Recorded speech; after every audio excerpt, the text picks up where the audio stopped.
जितनी श्वासें हैं अगर नाम जप करके व्यतीत कर लो तो हमारा मनुष्य जन्म लेना ठीक हो गया। हमें करोड़ों कल्प नहीं जीना, अगर 1 मिनट हम जिए और राधा कहकर प्राण त्याग दिए तो भगवत प्राप्ति हो गई। यार काहे को चिंता करते हो? देखो तुम्हें तो पता है तुम्हारा दिल खराब है।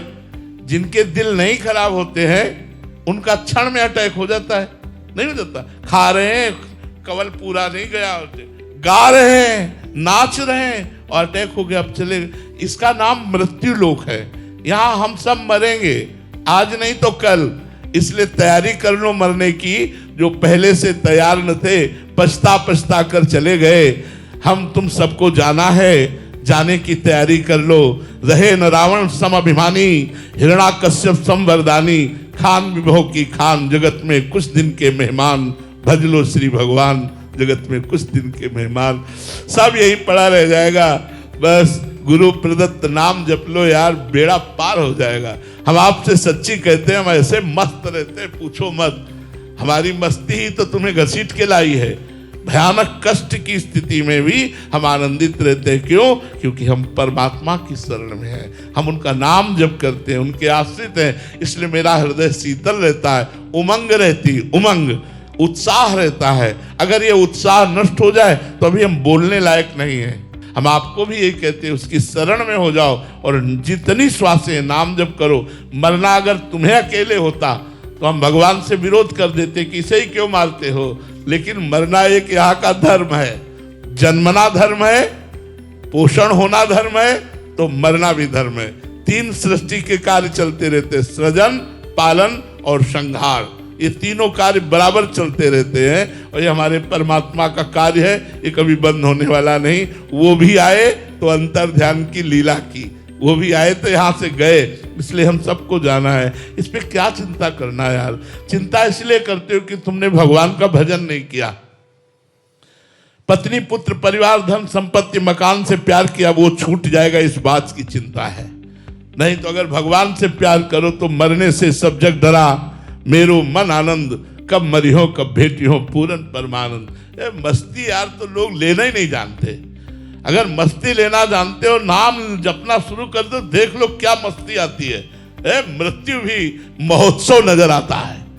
मृत्यु भी महोत्सव नजर आता है जब भगवान में चित्त जुड़ा होता है। देखो प्रहलाद जी को कितना कष्ट दिया हिरण्यकश्यप ने, क्या बाल बांका कर पाया? क्या सीम की चाप सके को तासु, बड़ रखवाल रमापति जासु। वो मालिक चाहे, वो ईश्वर चाहे, वो कर्ता चाहे तो मरे को भी चला दे। इसलिए उसके भरोसे हो जाओ। अब आपसे कहते हैं उसके भरोसे हो जाओ, आनंद मगन रहोगे।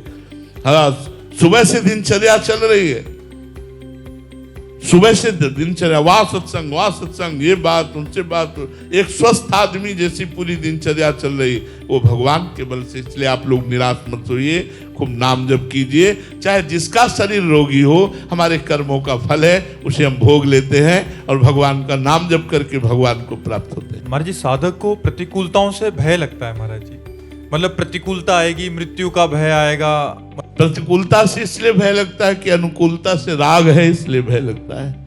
अगर अनुकूलता से राग ना हो तो प्रतिकूलता से भय ना लगे। अनुकूलता का राग, यही राग मिटाने के लिए तो भजन किया जाता है। बिना नाम जप किए ज्ञान नहीं होता और बिना ज्ञान के भय नहीं जाता। नाम जप हो तब बात बनेगा। नाम जप करो, खूब सब लोगों से प्रार्थना है। नाम जब जिसका होने लगा वो भव सागर से तर गया। हमारी बात मान लो, बड़े बड़े महापुरुषों की बात है। नानक नाम जहाज है, चढ़े सो तरे पार। हर दुखों का, हर समस्याओं का समाधान प्रभु का नाम है। नाम जप करते रहो, तुम्हारा आनंद ही आनंद जीवन भर जाएगा, जीवन आनंदमय हो जाएगा। आनंद ही आनंद में तुम्हारा जीवन होगा। अगर नाम जप नहीं करोगे तो भाई चाहे जितना उपदेश सुन लो, यहाँ तो आनंद रहेगा, इसके बाद निकलते ही माया अपना प्रभाव डालेगी और सब पोछा लगा देगी, आपके सारे उपदेश मिट्टी में मिला देगी। इतनी प्रचंड है। अगर नाम जब चल रहा है तो ये ज्ञान आपका स्थिर हो जाएगा, फिर भय नहीं रहता।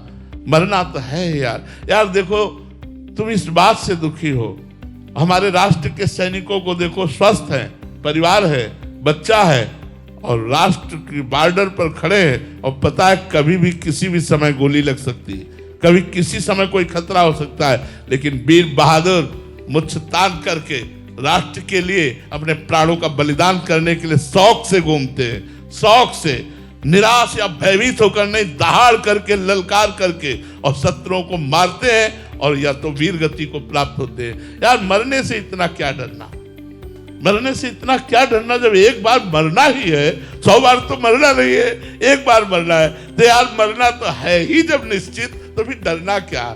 नाम जप करो तो थोड़ा ज्ञान प्राप्त हो जाए तो आपका भय नष्ट हो जाए। राधे राधे महाराज जी। महाराज जी, ये बात सबको पता है कि भगवत प्राप्ति श्री जी की कृपा से होगी, लेकिन फिर भी एक अंदर से बल बना रहता है कि ये साधन कर लूं, वो साधन कर लूं। करना चाहिए, करना चाहिए। कृपा का मतलब प्रमादी या आलस्यवान थोड़ी बन जाना चाहिए। शास्त्र आज्ञा है कि एक क्षण के लिए भी हम अपना समय व्यर्थ ना करें। गुरु के मुख से निकला हुआ जो नाम है वो प्रतिपल नाम जप करें, शास्त्रों का स्वाध्याय करें, अपने कर्तव्य का पालन करें, परिवार की सेवा करें, समाज की सेवा करें। इसी से तो भगवत प्राप्ति होती है। भगवत प्राप्ति कृपा से होती है, तो हम कायर बनकर बैठ जाएं क्या? हम अपना समय व्यर्थ नष्ट करें क्या? हम क्या विषय प्रपंच में लगे रहें? नहीं, हमें चाहिए हमारा एक एक मिनट, एक एक क्षण प्रभु के पावन नाम जप में जाए, भगवान की लीला कथा सुनने में जाए, संत समागम में जाए, समाज सेवा में जाए, राष्ट्र सेवा में जाए और भरोसा रखें कि भगवान की कृपा से हमें भगवत प्राप्ति हो जाएगी। ऐसे चला जाता है। भव्या मिश्रा जी, वाराणसी से। राधे राधे महाराज जी। महाराज जी, सच्चे मन से भक्ति करनी चाहिए। महाराज जी, सच्चा मन महाराज जी क्या होता है? सच्चा मन क्या कहा जाता है? सच्चे मन में कभी दुर्वासना नहीं उठती, सच्चे मन में कभी भौतिक पदार्थों की चाह नहीं उठती, सच्चे मन में कभी मान प्रतिष्ठा का प्रभाव नहीं पड़ता। केवल एकमात्र भगवान मिल जाए, भगवान के विरह में रोना, भगवान की ही रूप माधुरी का चिंतन करना, भगवान के लीला गुणों का श्रवण करना और हृदय में ये ठसक आ जाए, मेरे तो गिरधर गोपाल, दूसरों न कोई, यह सच्चा मन। बस एकमात्र अपने ईश्वर में, अपने इष्ट में रति हो जाना, किसी भी प्रकार की कोई चाह न रह जाना। जाहि न चाही कबहु कछु, तुम सन सहज स्नेह, बसहु निरंतर तासुर सो राउर निजगे। जिसके मन में अन्य कोई चाह नहीं रह जाती, उसका मन ही भगवान बन जाता है। इंद्रियाणाम मनश्चास्मि, इंद्रियों में मन मैं हूं, भगवान कहते हैं। मन रूपी मंदिर में भगवान का साक्षात्कार हो जाता है। जब तक भोगों की चाह रहती है तब तक मन मलिन रहता है, जब तक सम्मान प्रतिष्ठा की चाह रहती है तब तक मन मलिन रहता है, जब तक राग द्वेष रहता है तब तक मन मलिन रहता है। जब मन इन द्वंद्वों से अतीत हो जाता है और निर्मल भाव में भगवान के चरणारविंद के चिंतन में तन्मय रहता है, तब वो पूर्ण पवित्र माना जाता है। ये अन्य चाहों का नाश होना ही मन का निर्मल हो जाना है। विलासिनी शरण जी। राधे राधे महाराज जी। महाराज जी, इसी जन्म में भगवत प्राप्ति करने वाले साधक को संग दोष से बचने के लिए क्या सावधानियां रखनी चाहिए महाराज जी? संग दो प्रकार का होता है, एक होता है आंतरिक वृत्ति का और एक होता है बाहरी व्यक्ति का। बाहरी व्यक्ति के जिसके संग से भगवान का विस्मरण हो, गंदी बातों की वृद्धि हो, राग द्वेष बढ़े, ऐसा संग त्याग देना चाहिए। जाके प्रिय न राम अभय देही, तजिए ताहि कोटि बैरी सम यद्यपि परम स्नेही। जिसके हृदय में भगवान के प्रति प्रेम ना हो, माया प्रपंच की ही चर्चा करता हो, राग द्वेष की चर्चा करता हो, नशा करता हो, गंदे आचरण करता हो, इनका संग त्याग देना चाहिए। और अंदर की वृत्ति, जो गंदी वृत्ति है, जो गंदी बातें अंदर प्रेरणा दे रही हैं, उनका त्याग कर देना चाहिए। अंदर की वृत्ति और बाहर के व्यक्ति, इन दोनों कुसंगों का त्याग करने वाला और साधु संग करने वाला वो भगवान के मार्ग में इसी जन्म में भगवत प्राप्ति कर लेगा। सतरति सतरति सा लोकांतार्यति। किसी से ममता नहीं, न अपने शरीर से न शरीर संबंधियों से, एकमात्र अपने इष्ट देव के चरणों में ममता हो जाए और निरंतर नाम जप चले, बेड़ा पार हो गया। अंदर की वृत्ति और बाहर के व्यक्ति के कुसंग से बच जाए तो सत्संग का प्रभाव उसके ऊपर चढ़ जाए।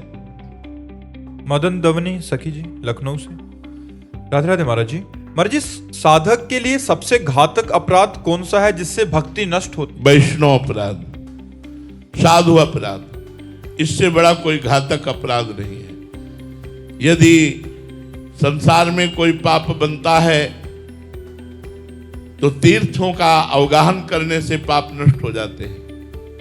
यदि तीर्थों में पाप बन जाता है तो तीर्थराज प्रयाग में स्नान, त्रिवेणी संगम, गंगा यमुना सरस्वती त्रिवेणी संगम में स्नान करने से पाप नष्ट हो जाता है। यदि प्रयागराज तीर्थ में पाप बन जाए तो भगवान की दिव्य पुरियां हैं, उनमें दर्शन करने से, वास करने से पाप नष्ट हो जाता है। यदि काशी कांची अवंतिकापुरी द्वारावती आदि जो पुरियां हैं, यदि उनमें पाप बन जाए तो भगवान के परम पावन धाम श्री वृंदावन धाम, भगवान की जो दिव्य लीला स्थलियां हैं, इनकी रज लगाने से, यहाँ आकर के परिक्रमा देने से, यहाँ बैठकर भजन करने से पाप नष्ट हो जाता है। यदि धाम में अपराध बन जाए तो सिर्फ धाम ही नष्ट कर सकता है। ऐसे अगर वैष्णव अपराध बन गया, भक्तन निंदा अति बुरी भूल करे जिन कोय, किए सुकृत बहु जन्म के छिन में डारे खोए। कई जन्मों के पुण्यों को एक क्षण में नष्ट कर दे, वो होता साधु अपराध। अगर किसी साधु को अपमान कर दिया, निंदा कर दी, दिल दुखा दिया, तो वो आपके सारे सुकृतों को भस्म कर देगा। और पाप तो नष्ट होने के उपाय है, लेकिन अगर संत अपराध बन जाए, भक्त अपराध बन जाए तो कुल सहित उसके परिवार को नष्ट कर देता है। साधु अवज्ञा तुरंत भवानी, कर कल्याण अखिल के हानि। साधु का जो अपराध करता है उसका पतन हो जाता है, उसके पुण्य नष्ट हो जाते हैं। इसलिए विश्व में सबसे भयानक अपराध है वैष्णव अपराध। वैष्णव निंदा सुनना, वैष्णव निंदा करना, वैष्णव का दिल दुखा देना, वैष्णव को दंड देना, वैष्णव को मारना पीटना, ये सबसे बड़ा भारी अपराध है। और इस अपराध का मोचन भगवान भी नहीं करते, उसी भक्त के द्वारा हो सकता है। जिस भक्त को सताया वो क्षमा कर दे तो तुम्हारा अपराध क्षमा हो जाएगा, अन्यथा नहीं, फिर भोगना पड़ेगा। अवश्य में भोक्तव्य। नित्य किशोरी शरण जी। राधे राधे महाराज जी। महाराज जी, आपका भी ग्रस्त से ही रिलेटेड प्रश्न है कि कह रहे हैं कि संसार में रहते हुए नौकरी करना पड़ता है महाराज जी, व्यापार करना पड़ता है, तो ऐसे में कई बार सांसारिक जनों से भारी प्रतिकूलता भी मिलती है। महाराज जी, ऐसी स्थिति में एक साधक कैसे व्यवहार करे कि अंदर से भगवत भाव करते हुए ऊपर से विरोध या उचित प्रतिरोध करे या फिर पूर्ण शरणागत हो जाए? देखो, जब प्रतिकूलता मिलती है तो हमें दो विचार करने चाहिए। पहला विचार ये करना चाहिए कि हमारे किसी पाप को भस्म करने के लिए लीला हो रही, क्योंकि प्रतिकूलता में हृदय जलता है ना। जब कोई हमसे प्रतिकूलता का व्यवहार करता है तो हृदय जलता है, और जब हृदय जलता है तो पाप नष्ट होते हैं। दूसरी बात, भगवान हमको अनुकूलता और प्रतिकूलता में सम बनाना चाहते हैं, इसलिए मुझे प्रतिकूलता दे रहे हैं। इसके अंदर प्रेरणा तो भगवान ने ही की है कि इसको गाली दो, इसके साथ बेईमानी करो, इसको धक्का मारो। तो जब मेरे भगवान मुझे गाली दिलाना चाहते हैं तो मुझे सहना चाहिए। मैं भक्त हूं, मैं सहना। अरे देखो, बड़े बड़े महापुरुषों के चरित्र पढ़ के देखो, कितना कष्ट दिया गया और वो कह रहे तेरा किया मीठा लगे। आप विचार करके देखो, हम तो थोड़ी प्रतिकूलता नहीं सह सकते, अपने इष्ट के द्वारा विधान किए गए, और महापुरुषों ने प्राण त्याग दिए लेकिन आह नहीं कहा, तेरा किया मीठा लगे। ये बड़ी बात है। तो हम लोगों को चाहिए कि हम जब कोई प्रतिकूलता दे तो दो भावों को रखें। पहला भाव, मेरा कोई किया हुआ पाप नष्ट हो रहा है, चुपचाप सह जाओ। दूसरा भाव, भगवान के द्वारा ये किया हुआ विधान है, मुझे मंगलमय बनाने के लिए, मुझे मजबूत बनाने के लिए भगवान ऐसा कर रहे। और ऐसा कभी ना सोचो कि अगर हम सह गए तो ये और प्रतिकूलता देता चला जाएगा। नहीं, भगवान उसको नष्ट कर देंगे, क्योंकि भगवान देख रहे हैं ना, जो तुम सह रहे हो और वो बार बार तुम्हें प्रतिकूलता दे रहा है, तो जो अपराध भक्त कर करई, राम रोष पावक सो जरई, वो भगवान की क्रोध भरी दृष्टि से भस्म हो जाएगा, नष्ट हो जाएगा। उसका दूसरा रूप है, उसका दूसरा रूप है नष्ट होने का। आप चुप हो जाओ तो वो बोल पड़ेंगे, और वो बोल पड़ेंगे तो सामने वाले का हिसाब किताब बहुत बढ़िया हो जाएगा। आप बोल पड़ोगे तो कुछ नहीं होने वाला। आप चुप रहो, उनको बोलने दो, उनको हिसाब करने दो। सह जाओ, सहत सहत बाढ़े भगति, गृह तन गुरु हितगार। जो जितना सह गया उतने ही ऊंचा महात्मा बन गया। सहनशील ही महात्मा बनता है, सहनशील ही महान होता है। इसलिए सह जाओ, प्रतिकूलता को सह जाओ। ये तुम्हें भगवत भक्ति को बढ़ाएगी और भगवान की प्राप्ति में सहयोग करेगी। रितिका अग्रवाल जी, राधे राधे महाराज जी। महाराज जी, अगर किसी साधक के गुरुजी अंतर्ध्यान हो जाएं तो उसे क्या करना चाहिए? अपने गुरुजी की छवि और पादुका को और अपने गुरुजी की वाणी को गुरु का साक्षात स्वरूप समझ करके उन्हीं का सेवन करना चाहिए। गुरु की पादुका का सेवन करने से गुरुजी का पूजन हो जाएगा, और गुरुजी की वाणी का आज्ञा पालन करने से सदैव गुरु के सानिध्य का अनुभव माना जाएगा। गुरुदेव का सानिध्य उतना श्रेष्ठ नहीं है जितना गुरुदेव की वाणी का सानिध्य श्रेष्ठ है, क्योंकि वाणी जी ही गुरुदेव के स्वरूप का अनुभव कराती है। गुरु के समीप रहते हुए भी लोग गलत कर सकते हैं, लेकिन गुरु वाणी का आदर करके और गुरु वाणी को अपने जीवन में उतार लिया जाए तो आपसे गलत नहीं हो सकता, आपसे अधर्म नहीं हो सकता।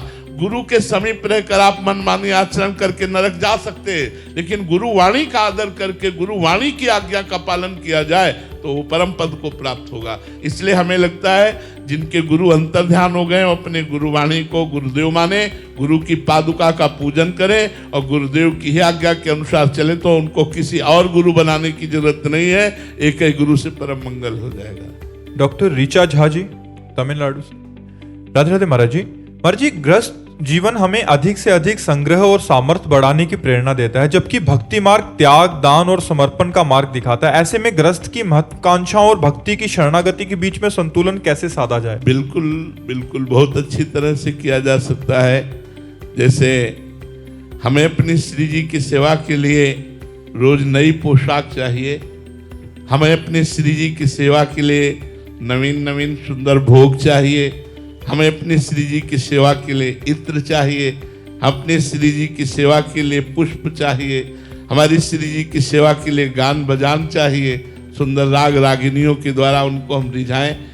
तो आप भी श्री जी को निमित्त बनाइए। हमारे पति में प्रभु विराजमान है, पुत्र में प्रभु विराजमान है, सास ससुर में प्रभु विराजमान है। मैं अपने इन प्रभु की सेवा के लिए अर्थ संग्रह करूं, वस्तुओं का संग्रह करूं और इन प्रभु को रिझा लूं। बात तो वही है, मंदिर में जाकर मूर्ति को रिझाओ या घर में अपने पति को, अपने पुत्र को, अपनी पत्नी को, अपने परिवार के जनों को भगवान का स्वरूप मानकर आराधना करो, तो वही फल प्राप्त होगा जो मंदिर में जाकर पूजा करने से मिलता है, वही घर में अपने परिवार की पूजा करने से मिलेगा, क्योंकि सब में वो रमा हुआ है, सब में वो परमात्मा विराजमान है। उसी परमात्मा की सेवा के लिए मुझे सौंध चाहिए।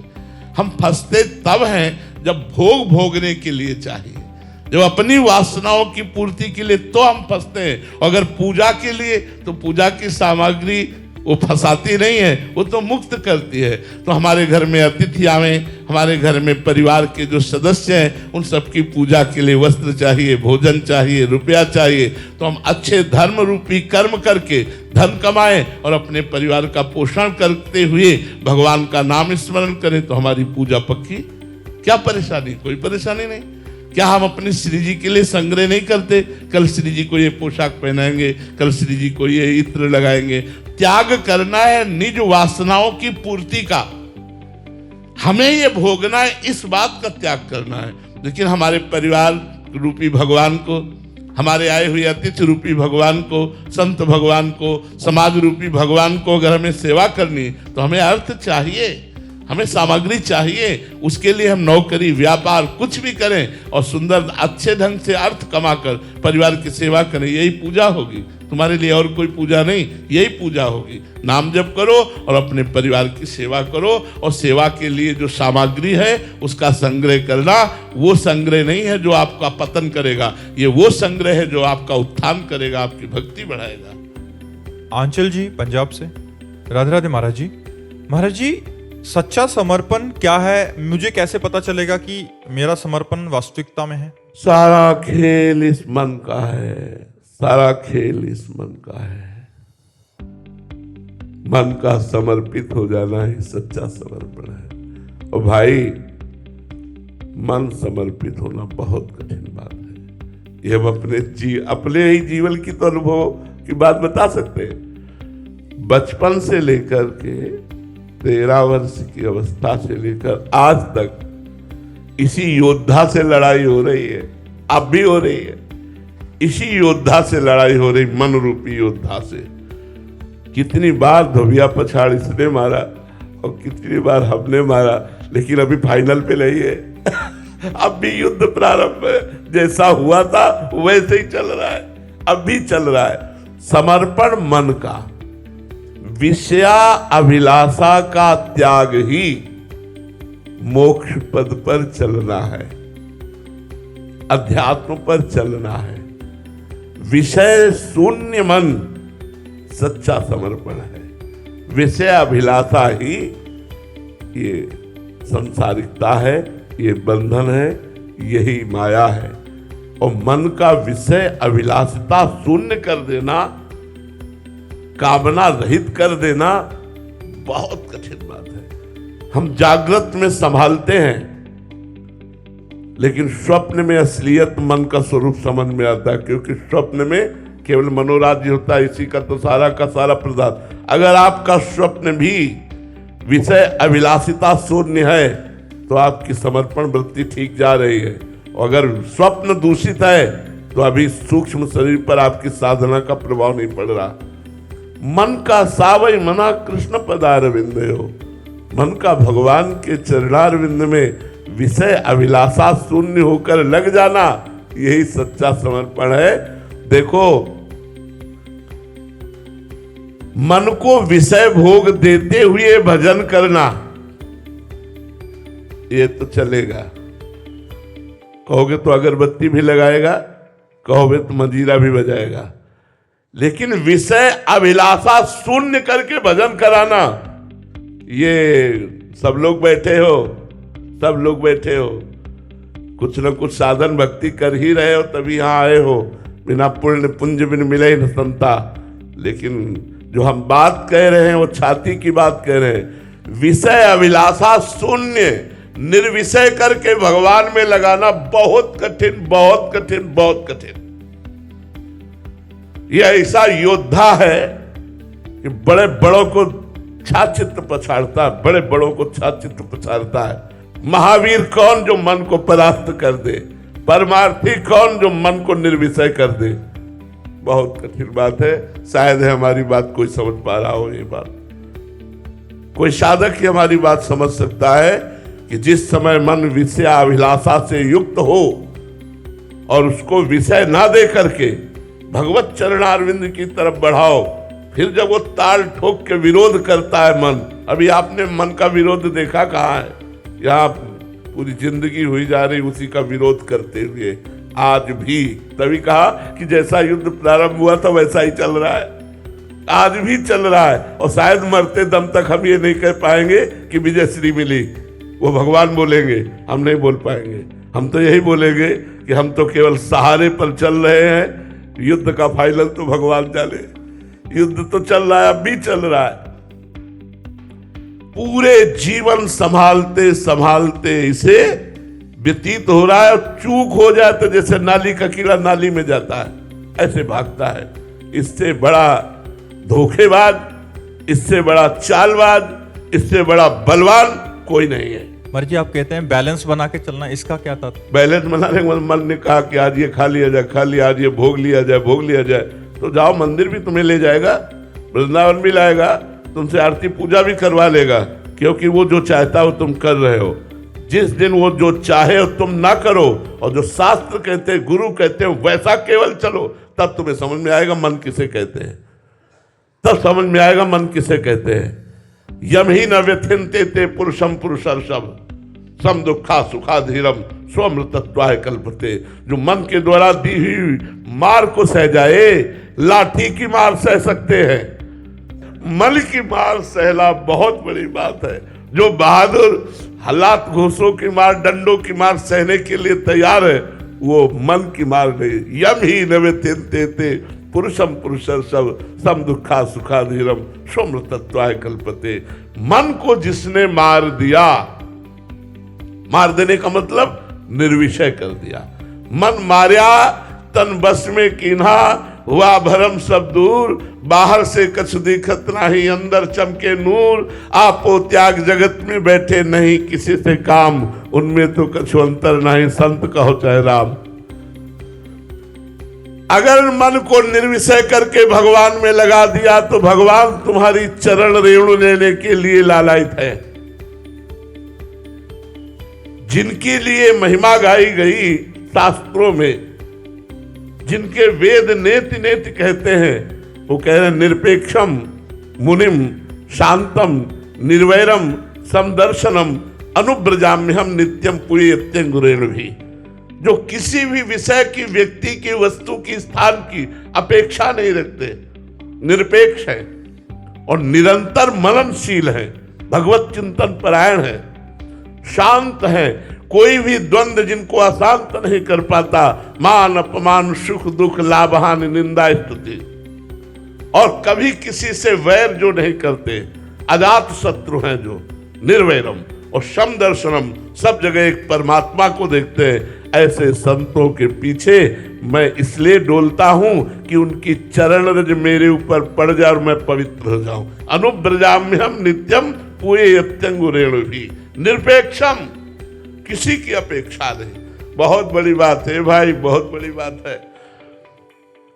हम लोग अंदर की बात जब देखते हैं तो केवल इतना ही है, हम आपको बताएं, पूरे जीवन की साधना का सार क्या मिला है? इतना मिला है कि हे हरि मैं आपकी शरण में हूं, बस इससे आगे नहीं। सब कुछ करने पर भी आज मैं केवल इतना कहता हूं कि जो होगा वो भगवान की कृपा से हो सकता, मेरे बनाए करोड़ों कल्प तक नहीं बन पाता। बोलो आकाश को कैसे पकड़े? आकाश को पकड़ना है, कैसे पकड़े?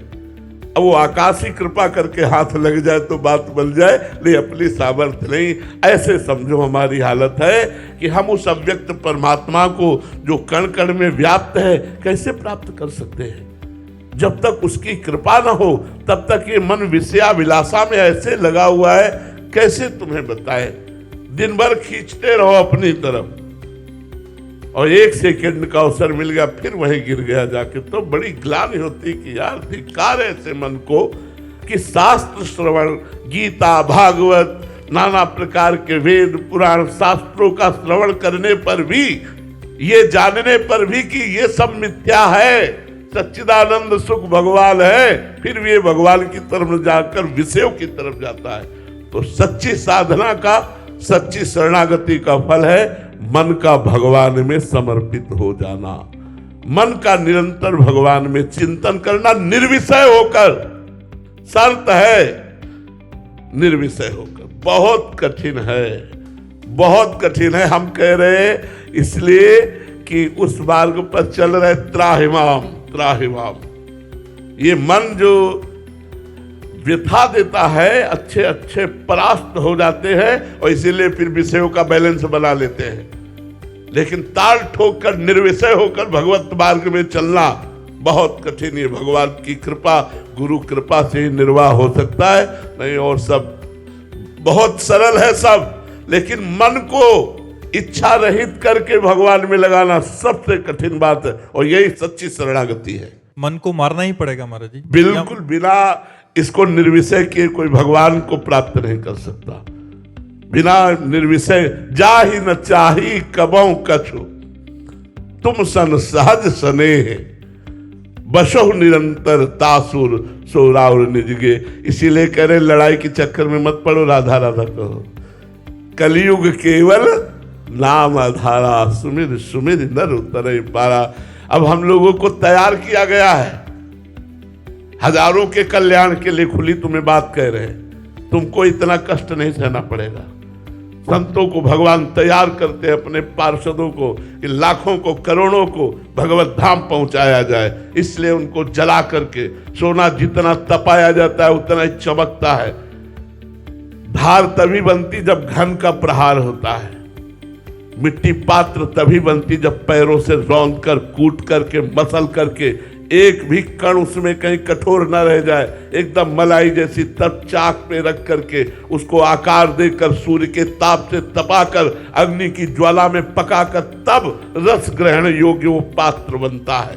ऐसे ही भगवान अपने जनों को परिपक्व करते हैं। तो सच्ची शरणागति मन का भगवान में समर्पित हो जाना।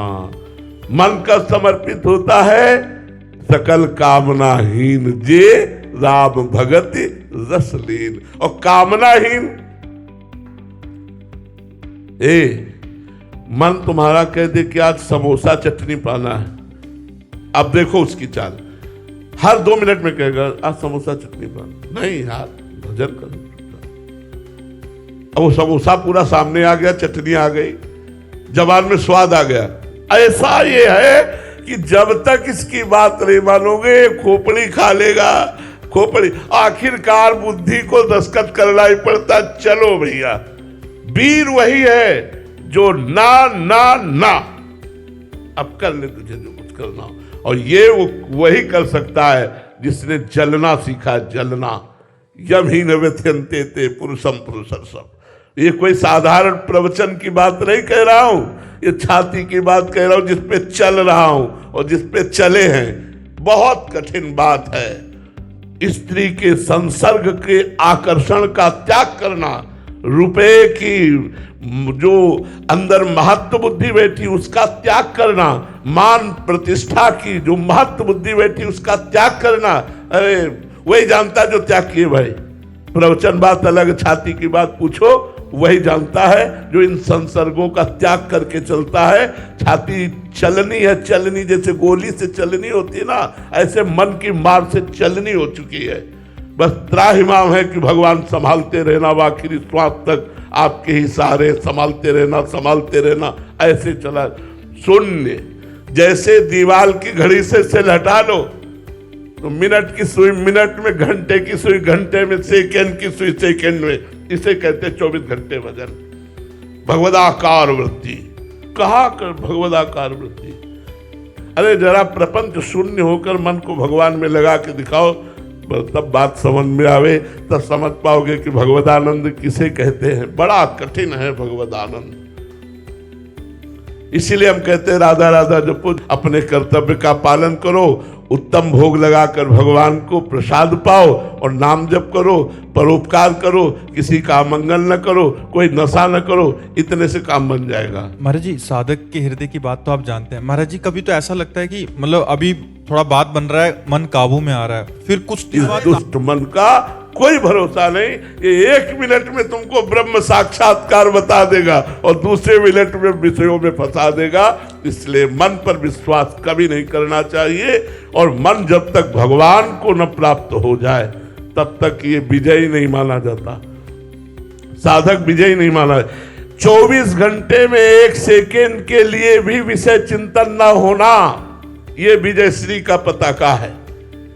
निरंतर अखंड अव्यावृत भजनात्, इस कसौटी पर कस के देखो तो सब हाथ उठा दोगे। महाराज जी, विषय मन को बड़ा कठिन सा लग रहा है। तभी तो है को एक पाव भगत जी में मोरी। ऐसे थोड़ी है। पर आप लोग डरना मत, ये कमांडो की ट्रेनिंग है।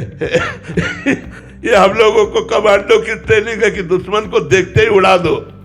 काम, क्रोध, लोभ, मोह, मद, मत्सर। और आप लोग जब संतों की सुरक्षा में रहने का मतलब है कमांडो की सुरक्षा में रहना। और जो सुरक्षा में होते हैं तो छाती आगे उनकी होती, पीछे आप होते हैं। इसीलिए संत संग अपवर्ग कर, कामी भव कर पंथ।